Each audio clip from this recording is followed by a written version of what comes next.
दिल जीत लिया, मैच नहीं जीता, ये सब लूजर माइंडसेट है, ये सब बकवास बातें हैं, मैं ये सब नहीं मानता हूं। अगर मुझे कोई कह दे कि कल के दिन England was a better team than Nepal, मैं बिल्कुल नहीं मानता। ये मैच नेपाल का था, Nepal was a better team. Nepal ने कुछ इंपॉर्टेंट जगह पे फंबल किया है, गलती किया है, तब जाके मैच इंग्लैंड जीता है। तो अगर आप खुश हुए सोच के कि पिछले वर्ल्ड कप में 1 रन से हारा है, इस वर्ल्ड कप से 4 रन से हारा है साउथ अफ्रीका और इंग्लैंड से, तो खुश बिल्कुल मत हो। रोना है तो रो लो, गुस्सा लाओ और अपनी गलती से सीखो। ये सब लूजर माइंडसेट रख के कि चलो दिल तो जीत लिया, फायदा नहीं है, बिल्कुल फायदा नहीं है। 4 दिन पहले मैंने वीडियो बनाया था जायंट किलर्स, जहां पे सबसे पहले मैंने नेपाल का बात किया था और अफगानिस्तान और यूएस के बारे में बात किया था। मैंने कहा था ये 3 टीम इस वर्ल्ड कप में अपसेट कर सकता है, और पहली मैच पे नेपाल और यूएस ने ऑलमोस्ट अपसेट कर दिया था। इनफैक्ट नेपाल तो बहुत बेटर क्रिकेट खेला है। सच पे मेरा दिल टूट चुका है। There is a difference between 4 run से हारने वाला मैच हार जाना और 4 रन से जीता हुआ मैच हार जाना। सेकेंड चीज हुआ नेपाल के साथ, जीता हुआ मैच नेपाल हारा है। तो इसमें ज्यादा प्राउड होने वाली बात नहीं है, गुस्सा होने वाली बात है। आप लोग नेपाल को ऐसे ट्रीट करो ना कि उनको क्रिकेट खेलना नहीं आता, आ गया क्रिकेट खेलने। और इंग्लैंड जिन्होंने क्रिकेट को डिस्कवर किया उसको ऑलमोस्ट हराने वाला था लेकिन हरा नहीं पाया, ऐसा नहीं है। स्किल सेट नेपाल के पास बहुत है, सेम है। और कल के मैच पे इंग्लैंड से बेटर स्किल सेट दिखाया नेपाल ने।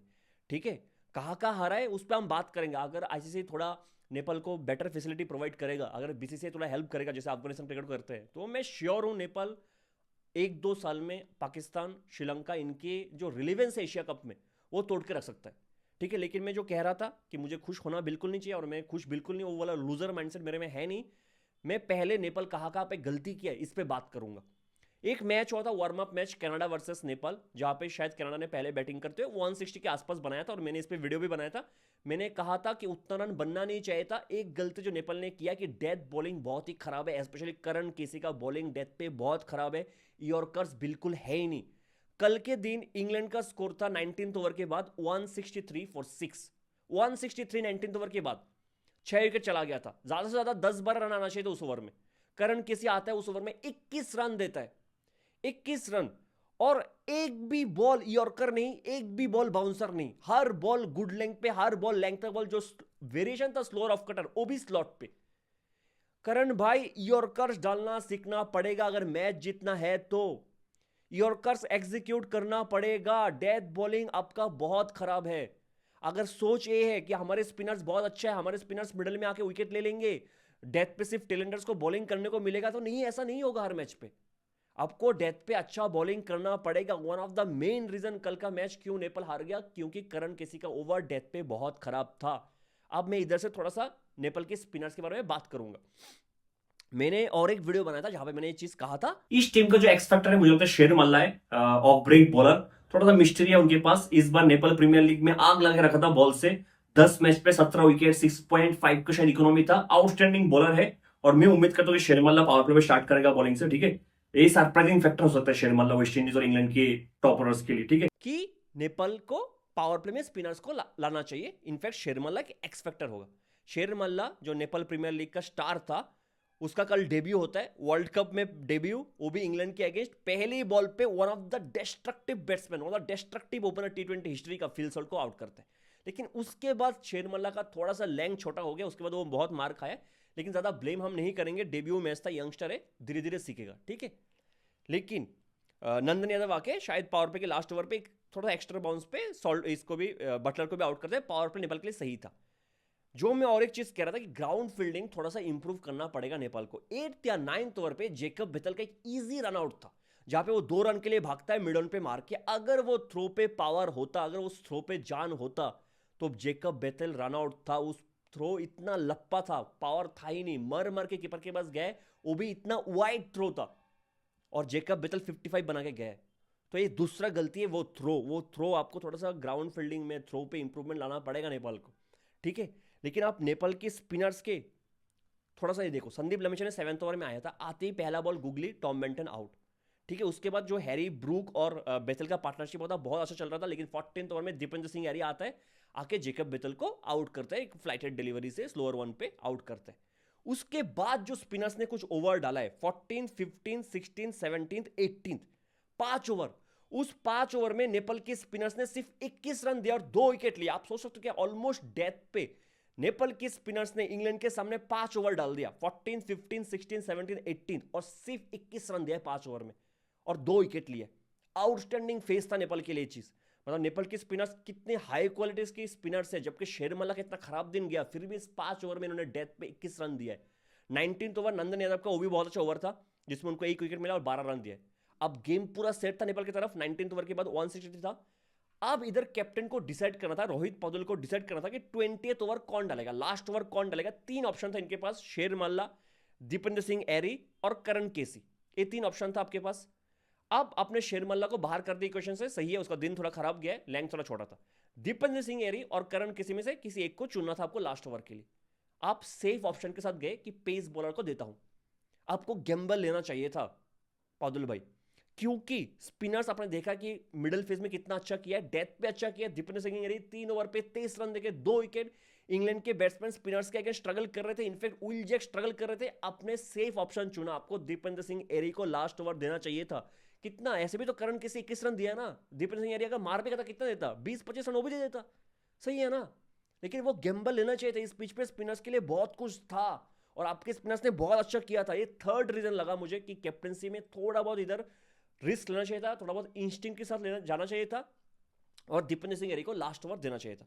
लेकिन कोई बात नहीं, 184 बनाए और ये टारगेट चेजेबल था क्योंकि नेपाल की बैट्समैन अच्छा है। अब जब ये चेज स्टार्ट होता है, मुझे पता है आप लोग एक्सपेक्ट करो मैं लोकेश बम के बारे में बात करूंगा, थोड़ा बाद में बात करते हैं। पावर प्ले ठीक ठाक था नेपाल के लिए, 2 विकेट आसिफ और कुशल बर्तल का गिर जाता है।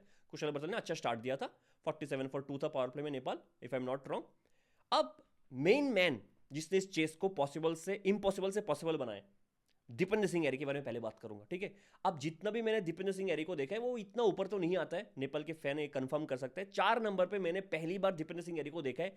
अगर ये डिसीजन कल लिया गया है तो captain once again brilliant captaincy, अगर ये मैनेजमेंट का डिसीजन है ब्रिलियंट डिसीजन, ठीक है, कि दीपेंद्र सिंह एरी 4 नंबर पे आया और बड़े शॉट जाए बाहर में, जितने भी बड़े शॉट लगाए बाहर में जाए। जो रनिंग बिटवीन द विकेट था दीपेंद्र सिंह एरी का, सॉफ्ट हैंड से गैप पे खेल के जो 1 रन को 2 पे कन्वर्ट करा था, ये जो मैच्योरिटी था, दो रनिंग बिटवीन द विकेट था, ब्रिलियंट, इतना खूबसूरत था, मैं क्या बात करूं। आदिल रशीद को तोड़ के रख दिया था। आदिल रशीद शायद व्हाइट बॉल का one of the best leg spinner, उसको जो एक रिवर्स स्वीप करके डीप पॉइंट के ऊपर से छक्का मारा था ना, ब्रिलियंट शॉट था।